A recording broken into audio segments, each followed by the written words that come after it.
vers un métro qui respire mieux.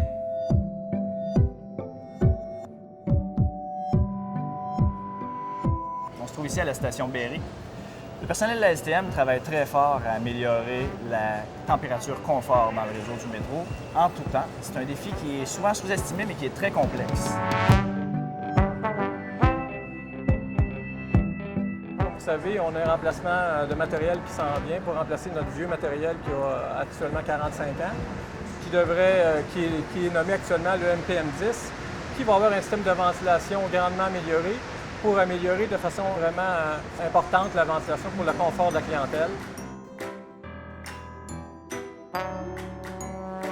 On travaille aussi dans le cadre d'un programme qui s'appelle le programme Réno Système à rénover les équipements fixes du métro et particulièrement les équipements de ventilation. On est présentement devant un des 90 postes de ventilation du réseau du métro. C'est un poste que nous allons mettre en service d'ici peu. On voit l'aménagement extérieur, alors ça n'a vraiment pas l'air d'un poste de ventilation, mais effectivement, c'est un poste de ventilation qui sert à contrôler la température à l'intérieur du réseau du métro. On est maintenant au niveau des équipements de ventilation mécanique. Alors, ces équipements-là, alimentés électriquement par un poste dédié à ces équipements-là et des équipements de télécommunication qui nous permettent de contrôler le mode de fonctionnement, c'est-à-dire l'insufflation ou l'extraction de l'air du réseau. On me pose souvent la question pourquoi le métro de Montréal n'est pas climatisé et pourquoi on ne peut pas le climatiser. Ça se fait climatiser un métro, c'est possible. Le métro de Hong Kong est très bien climatisé, autant les voitures que les stations, mais le métro de Hong Kong a été conçu dans les années 2000 pour être climatisé.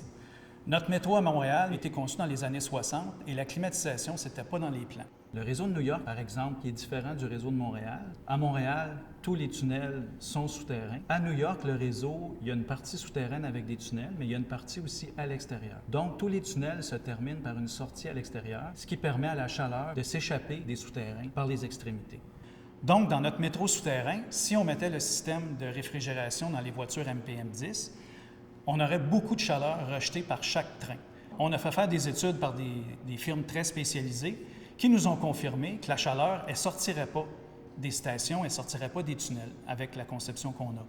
Ce qui en résulterait, c'est un gain de chaleur pour les gens dans les stations de 3 degrés. Mettre un système de climatisation à chaque station, on parle de milliards de dollars. Ce qu'on fait plutôt à la STM, on investit dans des postes de ventilation comme ici, beaucoup plus performants, beaucoup plus efficaces pour sortir la chaleur de notre réseau. On agit aussi sur les contrôles qui contrôlent tous ces équipements-là pour être beaucoup plus efficaces encore. Et aussi, il ne faut pas oublier que les vieilles voitures à MAN 63 vont être retirées bientôt, remplacées par des MPM10 qui vont dégager beaucoup moins de chaleur que ces vieilles voitures. En conclusion, si on regarde toutes les mesures à l'intérieur de notre plan d'action, ce qui va être mis en place au cours des prochaines années dans le réseau du métro, on va respirer beaucoup mieux dans le métro d'ici quelques années comparativement à aujourd'hui.